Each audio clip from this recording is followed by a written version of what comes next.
"You're trespassing!" The words hit me before I even saw her face. I stood at my own cabin door, foreclosure deed in hand, staring at a padlock I'd never bought. She appeared from the side clipboard pressed to her chest, heels clicking on gravel, smile rehearsed. "This cabin belongs to me," she said. "I have paperwork too, and I've been HOA president here for 8 years. Who do you think this community will believe if you're just joining this story?" She had no idea what those documents would reveal, and what I uncovered went far deeper than one stolen cabin. The padlock gleamed in the afternoon sun brand new, still shiny, completely out of place on a cabin that had been sitting in foreclosure for 18 months. I'd driven 4 hours from Denver to see this place for the first time since winning the auction. The county had processed my deed 3 weeks ago. Every document was in order. And yet here I stood, locked out of my own property, facing a woman who acted like she owned the world. Her name was Brenda Holloway, though I didn't know that yet.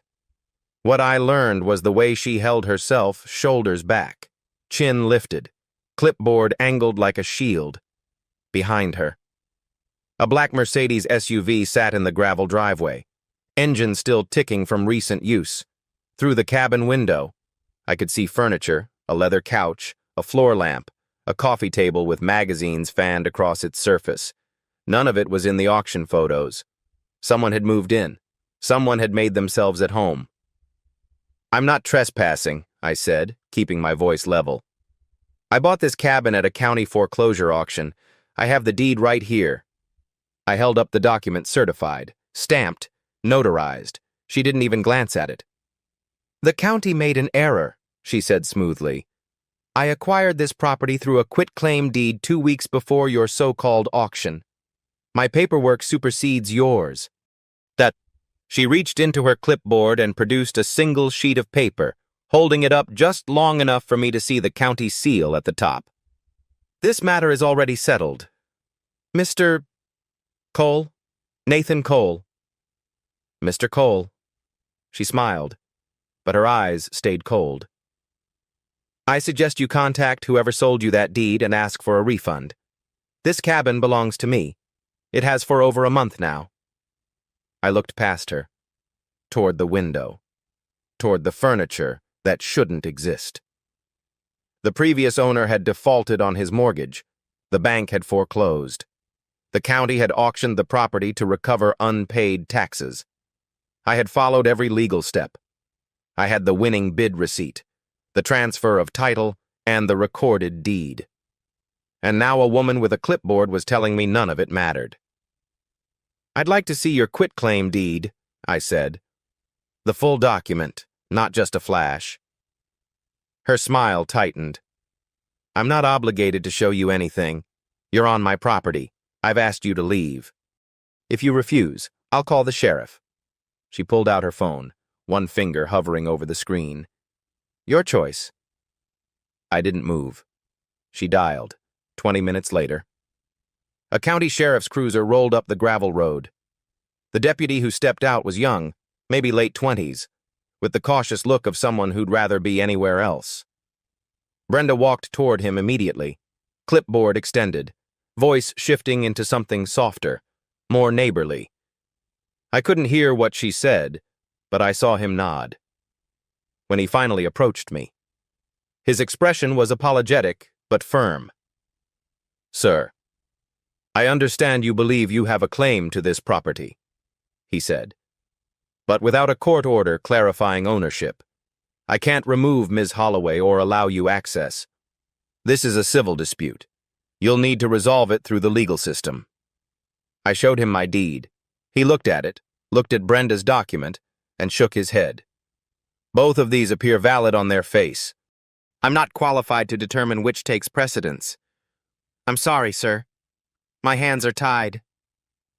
Brenda stood behind him, arms crossed, watching me with quiet satisfaction. She had done this before. I could see it in the way she waited patient, confident, like a predator who knew exactly how the hunt would end. The deputy gave me a card for the county clerk's office and suggested I consult a real estate attorney. Then he left. Brenda walked back toward the cabin without another word, disappearing inside and closing the door behind her. The new lock clicked into place. I stood in the driveway for a long moment, staring at that door, at the windows, at the Mercedes that cost more than most people's annual salary. Then I walked back to my truck. I didn't slam the door. I didn't speed away. I sat behind the wheel, pulled out my laptop, and connected to my phone's hotspot. The first search, how to verify property ownership in Colorado. The second, foreclosure deed versus quitclaim deed priority. The third, how to check if a quitclaim deed is fraudulent. As I scrolled through results, a knock on my window made me jump. An older woman stood outside, silver hair, flannel jacket, work boots caked with mud. She glanced toward the cabin, then back at me, and lowered her voice. "You're not the first one she's done this to," she said. "My name's Claire. Claire Dawson. I live 2 properties over." She looked toward Brenda's Mercedes, her jaw tight. "If you want to know what really happened to this cabin and the 2 others before it, come find me tomorrow. But don't come after dark. And don't tell her we talked." She was gone before I could respond, walking briskly up the road and disappearing around a bend. I looked back at the cabin. The curtains had moved. Someone was watching. The email arrived at 6:47 the next morning. Subject line: "Notice of trespass violation, immediate action required." And it was sent from the official Pinewood Ridge HOA account, CC'd to what appeared to be every property owner in the community. The message accused me of unlawful entry onto private property, harassment of a longtime community member, and threatening behavior toward HOA leadership. It demanded that I cease all contact with residents, remove myself from the community, and warned that legal action was being prepared. My name was spelled correctly. My license plate number was included. Someone had done their homework. I hadn't even unpacked my suitcase, and I was already being painted as a criminal. I didn't respond to the email.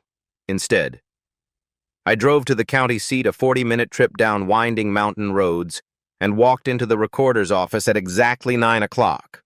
The clerk behind the counter was a tired-looking man in his 50s, reading glasses perched on his nose. I asked for a complete chain of title on the cabin property, plus copies of any documents recorded in the past 2 years. He typed slowly, squinted at his screen, and printed out a stack of papers without comment. The fee was $32. I paid in cash and found a quiet corner to review everything. The foreclosure timeline was exactly as I'd understood it. The previous owner, a man named Gerald Fenton, had defaulted on his mortgage in the spring of 2 years ago. The bank initiated foreclosure proceedings that summer. The property went to the county auction 14 months later. I was the winning bidder. My deed was recorded 3 weeks after that. Everything was in order until I reached the quitclaim deed. It was dated 2 weeks before the auction. According to the document, Gerald Fenton had voluntarily transferred all ownership rights to Brenda Holloway for the sum of $1. The notary stamp was crisp and official. The county seal was genuine. But something was wrong. I pulled up the original mortgage documents on my phone, the ones I'd downloaded from the county's online portal before the auction. Gerald Fenton's signature was on the first page. I compared it to the signature on the quitclaim deed. The letters were similar, but the slant was different. The pressure was inconsistent. The F in Fenton looped backward on the mortgage. On the quitclaim, it looped forward. Either Gerald Fenton had dramatically changed his handwriting in 18 months, or someone else had signed his name. I photographed both documents side by side and made notes in my phone. Then I looked at the notary line. The name was Megan Holloway, same last name as Brenda. I wrote that down too, when I returned to my motel that afternoon. A certified letter was waiting at the front desk. It was from a law firm in Denver, Kramer, Holt and Associates, sent on behalf of Brenda Holloway. The letter accused me of defamation, trespass, and intentional infliction of emotional distress. It demanded that I immediately cease all claims to the property and refrain from contacting Ms. Holloway or any member of the Pinewood Ridge community. Failure to comply. The letter warned, would result in civil litigation seeking damages in excess of $100,000. The signature at the bottom was illegible, but the letterhead looked expensive. I folded it carefully and placed it in my document folder. Two could play this game. That evening, I met Claire Dawson at a diner 15 miles outside the community, far enough that no one from Pinewood Ridge would see us. She was already seated when I arrived, nursing a cup of black coffee, her eyes scanning the parking lot through the window. "You got the HOA email?" she said. It wasn't a question. I nodded. "And a cease and desist letter, apparently. I'm a dangerous criminal now." Claire snorted. That's her playbook. Isolate, intimidate, litigate. She's been doing it for years. She leaned forward, lowering her voice. 2 years ago, a couple named Roy and Janet Simmons bought a foreclosed cabin 3 lots down from yours. Same situation, they showed up with a valid deed. Found Brenda already inside, claiming she'd acquired it through a quitclaim. They fought her for 8 months, spent almost $40,000 in legal fees. Eventually, they gave up and walked away. She paused. The cabin is still empty. Brenda never moved in. She just wanted them gone. I asked the obvious question, why, what does she gain from this? Claire shook her head slowly. I don't know for certain, but I've watched her operate for 6 years now. She targets foreclosed properties, isolated ones, always ones where the previous owner has disappeared or died. She claims ownership, drives out anyone who challenges her, and then, nothing. The cabins just sit there. She looked out the window again. There's something else going on, something bigger. I just can't prove it. I drove back to the motel with Claire's words echoing in my head. 3 cabins, the same pattern. Quitclaim deeds appearing out of nowhere, signed by owners who had already lost everything. A notary who shared Brenda's last name, a community too afraid to ask questions. I opened my laptop and searched for Victor Aldridge, a real estate attorney whose name had come up in my earlier research. His website listed foreclosure disputes and title fraud as specialties.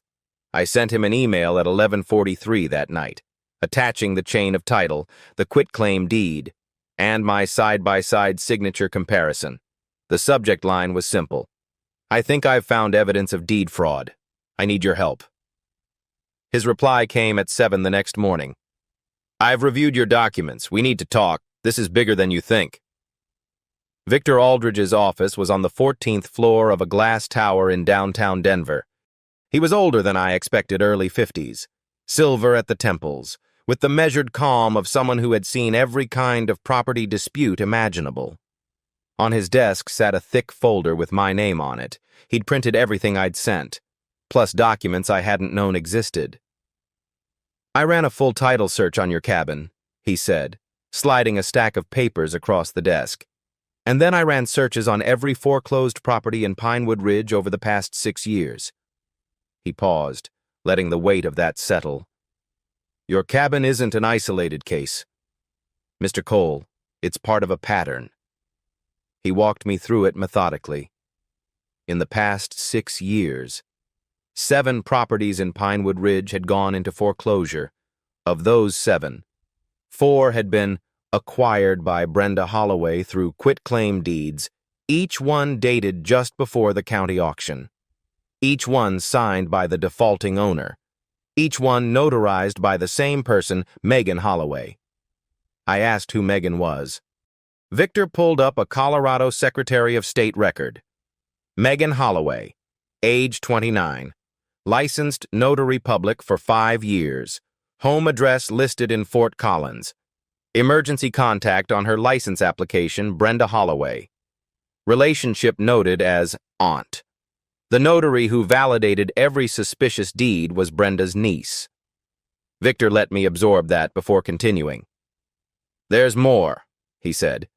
I filed a public records request with the HOA for meeting minutes from the past 3 years. They're required to keep them under the Colorado Common Interest Ownership Act. Take a look at this. He handed me a printout from a meeting dated 18 months ago, 2 months before my cabin went to auction. The agenda included a line item, Discussion of Delinquent Property Assessments. The minutes noted that 3 cabins were at risk of foreclosure due to unpaid HOA fees and county taxes. The board had voted unanimously not to notify the owners or attempt any outreach. The motion was introduced by Brenda Holloway. It passed 4-0, with Brenda casting the deciding vote as president. I stared at the page. The HOA had known these properties were failing.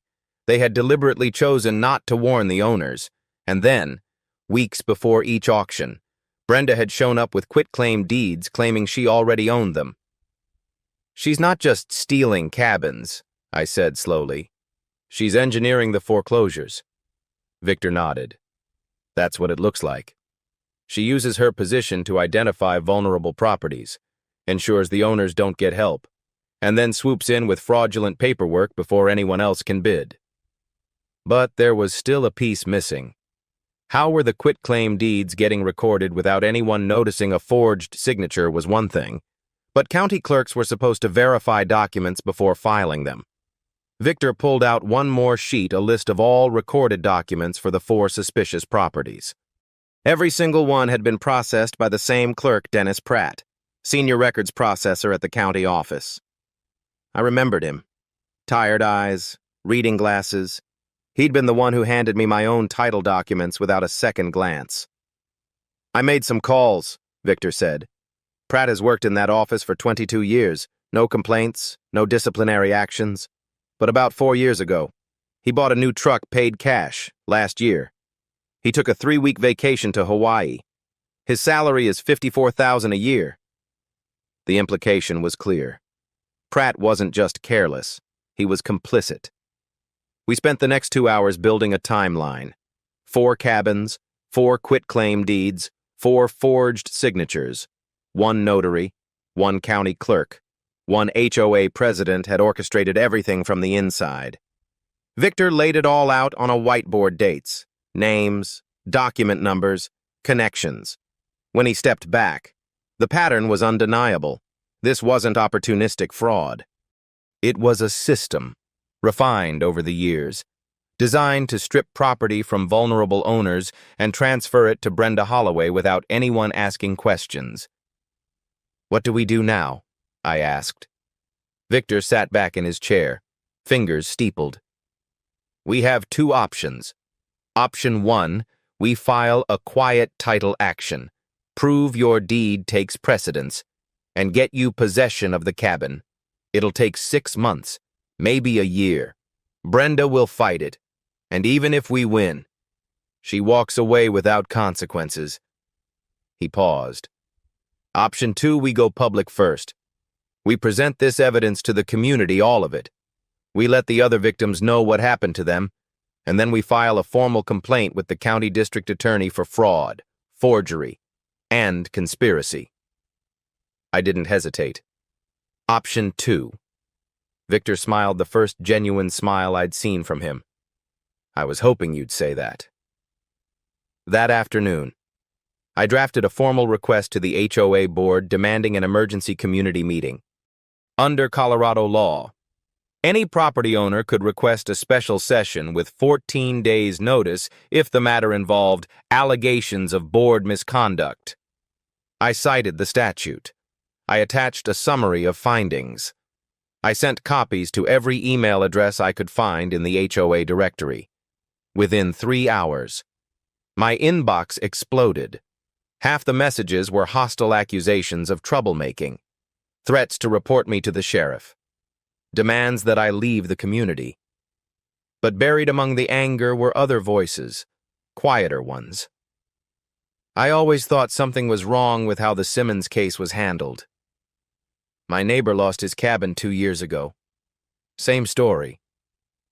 "When is the meeting? I'll be there." Claire Dawson's reply was the shortest. "It's about time. I'll bring the others." The community center at Pinewood Ridge was a modest building, pine walls, fluorescent lights, folding chairs arranged in uneven rows. On any other night, it might have hosted a potluck dinner or a holiday craft fair. Tonight, it was standing room only. 63 property owners had shown up, more than double the usual attendance. Some had driven in from Denver. Others had taken time off work. Word had spread through the community like wildfire, and everyone wanted to see what would happen when the HOA president was finally challenged. Brenda Holloway sat at the front table, flanked by 2 board members who looked like they wished they were anywhere else. Her clipboard was in front of her, her posture rigid, her smile fixed in place. She had dressed for the occasion navy blazer, gold earrings, every hair in position. She looked like a woman who had already won. I had set up a portable projector on a folding table near the side wall. Victor Aldridge stood beside me, laptop open, documents ready. Claire Dawson sat in the second row, arms crossed, watching Brenda with the quiet patience of someone who had been waiting years for this moment. The meeting was called to order at 7 o'clock. Brenda tried to control the agenda immediately, insisting that new business be tabled until the end, but I had submitted my request properly 14 days' notice, citing Colorado statute, alleging board misconduct. The bylaws required that my item be heard first. One of the board members, a nervous man named Patterson, confirmed this reluctantly. Brenda's smile flickered, just for a moment, before she recovered. "Very well," she said. "Mr. Cole, you have the floor." I didn't waste time with accusations. I started with documents. The projector displayed my foreclosure deed date of auction, winning bid amount, county seal, and recorded transfer. Then I showed the quitclaim deed that Brenda claimed gave her ownership. I placed them side by side on the screen. "This quitclaim deed is dated 2 weeks before the county auction," I said, keeping my voice calm. "It claims that the previous owner, Gerald Fenton, voluntarily transferred his property to Ms. Holloway for $1. But Mr. Fenton was already in default. His property was already in foreclosure proceedings. Why would a man who owed the bank over $90,000 give away his cabin for a single dollar?" I clicked to the next slide, the signature comparison. This is Gerald Fenton's signature on his original mortgage application, and this is the signature on the quitclaim deed. The handwriting doesn't match. The slant is different. The letter formations are inconsistent. Murmurs rippled through the room. I clicked again. The notary who certified this quitclaim deed is Megan Holloway, Ms. Holloway's niece. The murmurs grew louder. Brenda stood up abruptly. "This is ridiculous. You're wasting everyone's time with conspiracy theories and forged comparisons. I acquired that property legally, and I have every right—" "Then explain this," I said, clicking to the next slide. It was the HOA meeting minutes from 18 months ago. I read the relevant passage aloud. "Motion to withhold notification to owners of delinquent properties facing potential foreclosure. Motion introduced by President Holloway, passed 4-0.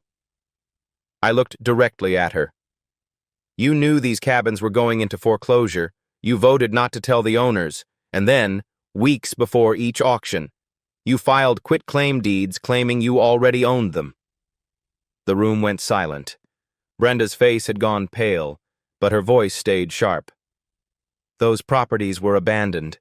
The owners had walked away. I was protecting this community from blight and decay by stealing them." The question came from the back of the room. An elderly man had stood up, Roy Simmons, according to Claire's whispered identification. His wife, Janet, sat beside him, gripping his arm. "We didn't abandon our cabin," Roy said, his voice shaking with anger. "We lost it because no one told us we were behind on HOA fees. We found out about the foreclosure after it was too late. And when we showed up to fight for our property, you were already inside, telling us we had no claim." Another voice joined in, then another. A woman named Garcia described how her father's cabin had been transferred to Brenda after he died, even though the estate was still in probate. A young couple named the Hendersons talked about receiving threatening letters when they'd asked questions about a neighboring property. The stories poured out, one after another, each one painting the same picture: a system designed to isolate, intimidate, and steal. Brenda tried to interrupt, tried to regain control, but the room had turned against her. Her board members sat frozen, unwilling to defend her, unwilling to speak at all. Finally, she snapped. "You have no idea what I've done for this community," she shouted, slamming her clipboard on the table. "Those cabins were worthless. The owners were deadbeats and failures. I turned abandoned junk into assets. You should be thanking me, not interrogating me like some kind of criminal." The room went dead silent. She had just admitted it, not in legal terms, but in spirit. She knew those cabins weren't hers. She had taken them anyway, and she believed she was entitled to do it. Victor stepped forward and addressed the room. "Under Colorado law, the board can vote to suspend a president pending investigation of misconduct. Given what we've heard tonight, I would recommend that motion be made immediately." Patterson, the nervous board member, raised his hand. "I move to suspend Brenda Holloway from her position as HOA president, effective immediately, pending a full audit of all property transfers conducted during her tenure." The vote was unanimous. Brenda gathered her things and walked out without another word, heels clicking on the wooden floor, head held high even in defeat, but her hands were trembling. The next morning, I delivered a complete evidence package to the County District Attorney's Office: deeds, meeting minutes, signature analysis, witness statements, and a formal request for criminal investigation. The clerk who accepted the file looked at the thickness of the folder and raised an eyebrow. "This is going to make someone's week very interesting," she said. The investigation took 4 months. The district attorney's office subpoenaed bank records, email correspondence, and notary logs. A forensic document examiner confirmed what I had suspected from the beginning: the signatures on all 4 quitclaim deeds were forgeries. Gerald Fenton reached at a nursing home in New Mexico where he'd moved after losing everything. Confirmed he had never signed any document transferring his property. He had never even heard of Brenda Holloway. The grand jury indicted all 3 of them in the same week. Brenda Holloway was charged with 4 counts of fraud, 4 counts of forgery, and 1 count of conspiracy. She tried to fight it at first, hiring expensive attorneys, filing motion after motion. But the evidence was overwhelming. In the end, she took a plea deal to avoid trial. The judge sentenced her to 4 years in federal prison, plus full restitution to all victims. Her real estate license was revoked permanently. Megan Holloway lost her notary commission and received 2 years of probation, plus 200 hours of community service.